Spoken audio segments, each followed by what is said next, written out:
everybody, Happy New Year coming up this coming week from all of us at Active Self-Protection to you and to yours. Here again on John's Briefs with Tim Forshee, the attorney extraordinaire. We recently had a video on the channel of a young man his home was invaded.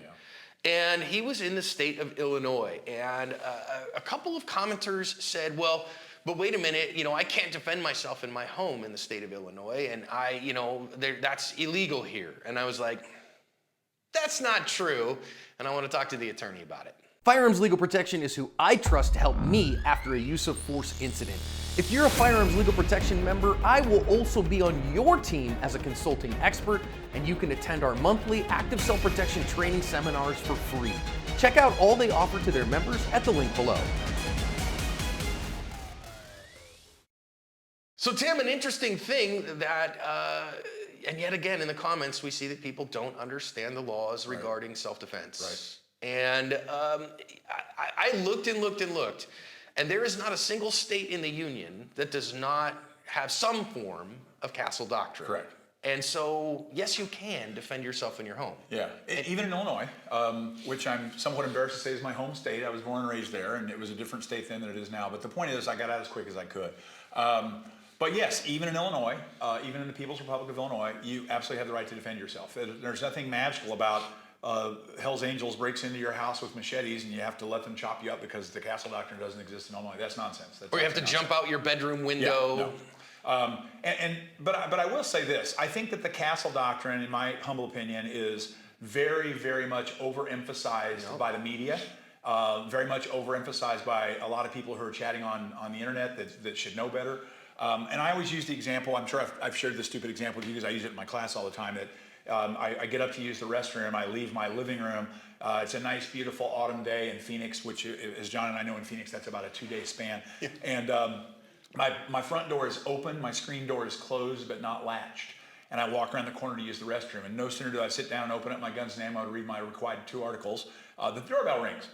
And I'm like, golly, I'm just going to ignore it. But they're persistent. Ding dong, knock, knock, knock, ding dong. Oh, geez. I get up, wash my hands, walk around the corner, walk into my front room. And what do I see in my front room? I see a 9-year-old, beautiful little Girl Scout with pigtails. And she's standing 6 steps inside of my front living room. And she's got a bag of cookies. And she goes, hey, mister, want to buy some cookies? And I ask people, I've asked them before, what's the Castle Doctrine mean? And they say, oh, if somebody breaks in your house, you can kill them. And so then I use that example and I say, so I can kill her, right? Well, and she used force because she had to open the door. She walked into your home uninvited. That is breaking and entering. It does not require a crowbar forcible or a entry door jam. That is, she broke into my house. So I can kill her, right? And then people go, well, no, rewind. Maybe there's something more to this Castle Doctrine. And I always tell people, frankly, the stand your ground law, the same thing. I don't care if you're walking backwards or forwards. I don't care if you're in your house or out of your house. When is the only time that you're legally and morally justified to use lethal force? When you're reasonably in fear for the imminent loss of human life, period, whether it's in your house or not. So I always say to people, forget the whole Castle Doctrine thing because it just clouds your judgment. It's one more thing to think about. It's one more layer of nonsense to get through. Are you about to die? Then don't. If you're not about to die, this is a very strange conversation that we're having. And that's kind of how I really try to boil it down in a nutshell to that. So when we talk about legal funky words, the word here is presumption. In your home, you get a presumption of reasonableness. You get a presumption that you have no duty to retreat. Correct. There's a broader level of discretion that's going to be given to your decision if it's in your home. Right. Correct. And that, to that degree, that's the Castle Doctrine. You get a default of justification. More wiggle room. But that can be overcome if it ends up being the 9-year-old Girl Scout. Folks, this ain't red light, green light, right? They cross my threshold, I can blow them away. But as long as they're out in my front yard, I can't.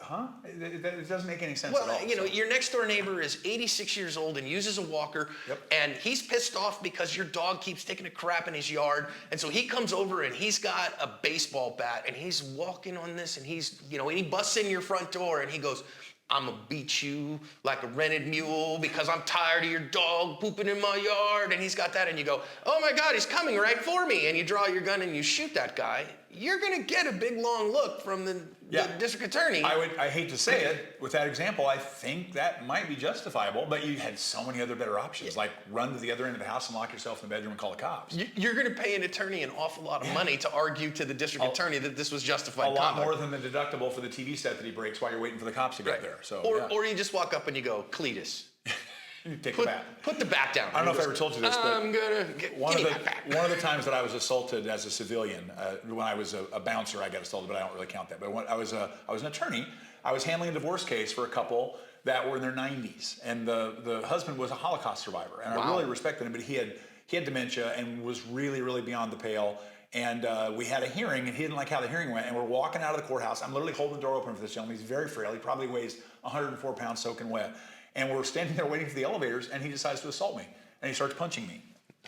And it was like Tim Conway. It was like the world's oldest litigant and I literally did not know what to do. I mean, if I had coughed on this guy, I would have put him in the hospital. Right. So I kind of like got my client behind me. We went back to the courtroom, and I asked a deputy to come out and help me. And then they ended up escorting us to our car so that I wouldn't be assaulted by a 94-year-old Holocaust survivor.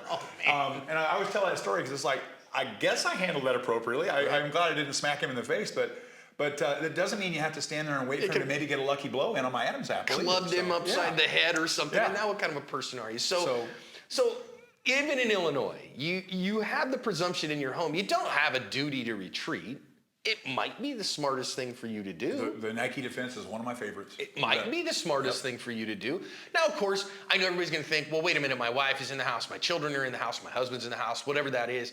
Well, that changes your calculus, right? I can't retreat anywhere because I've got children in the home who need me to defend. That's right. Because I've got an elderly relative in the home, right? And I have to. And, I know here in Arizona, if somebody makes forcible entry into your home, you get a lot of presumptions about that. The benefit of the doubt is what I mean by that. The benefit of the doubt that you're acting reasonably, but again, if you identify, hey, that guy broke into my house, I put I flipped the light on, and it's my son's girlfriend. Right.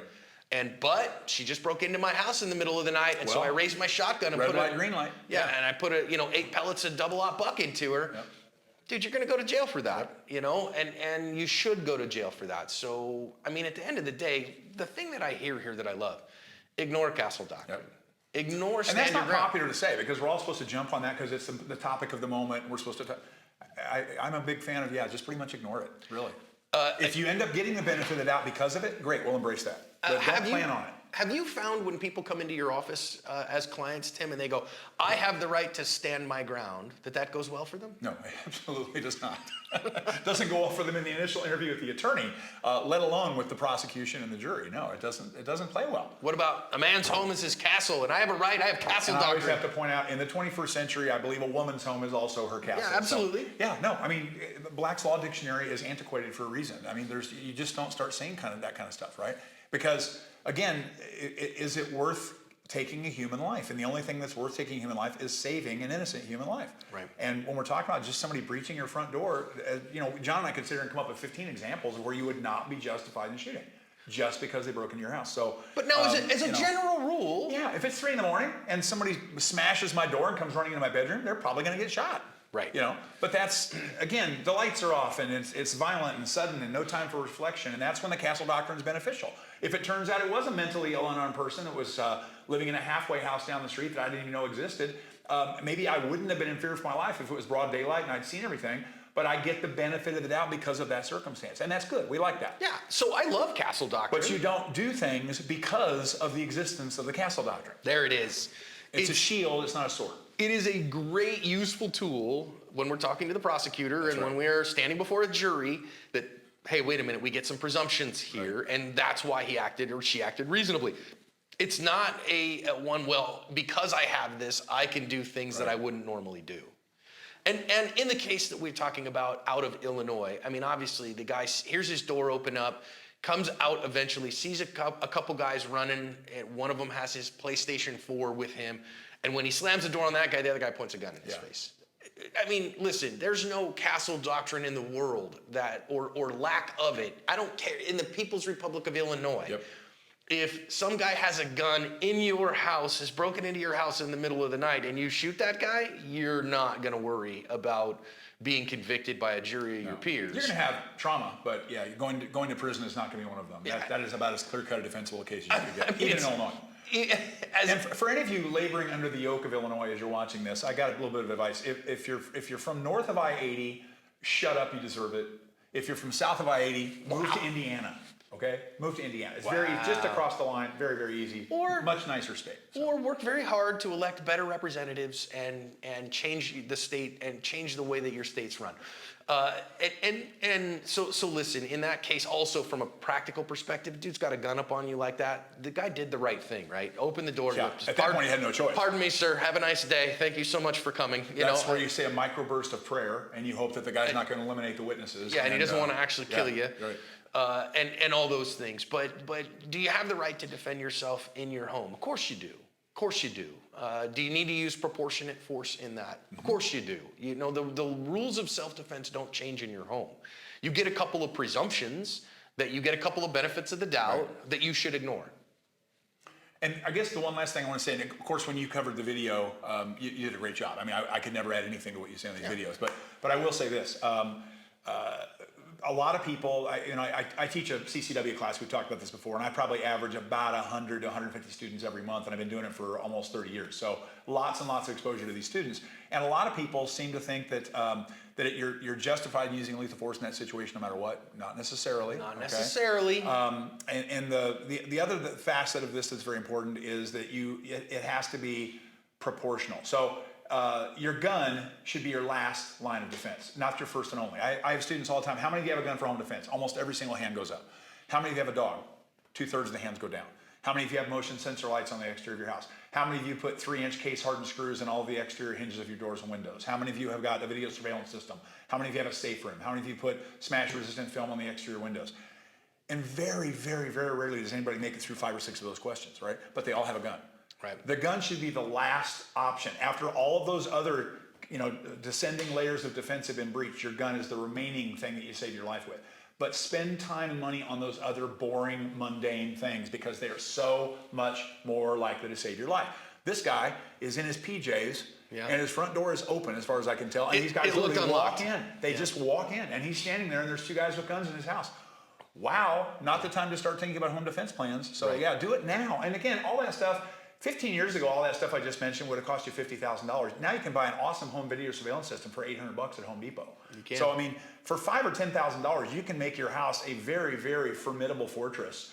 Do that, and then the gun's the last part, not the only part. And I think the thing that's worth saying there is it's not that's a legal requirement for you to have those things. But it's smart. But if $50 worth of motion sensor lights spooks the freaking guy from coming into your house, dude, that's a win. $50 is an awful lot cheaper. And I've heard John say this on the channel before. A lot of car thieves, they just start walking down the street and trying cars until they find one that's open. Yep. Don't be the one with an open car. So if I've got a house with a security sign and motion sensors, and you can see the video cameras on the exterior of my house, and my next door neighbor's house has a Hillary Clinton for president sign on the front window, who do you think that easy house looks like to the bad guys, right? If you look like food you'll be eating, don't look like food.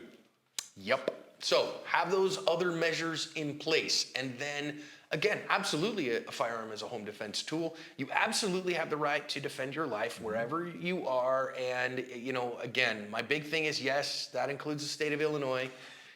Yes, you in every state in the union has some kind of Castle Doctrine protection. Some don't have that in statute because they have a stand your ground provision instead, which is like Castle Doctrine Airwear, which is the same thing, right? It's just the same thing, which is a legally removed duty to retreat. And then, as a self-defender, forget all about that trash. Right. And just act in good, sane, sober, moral, prudent ways. Are you in fear for your life or the life of another? Do what you got to do. Do what you got to do. Yep. Dude, good stuff. As always, man, thank you.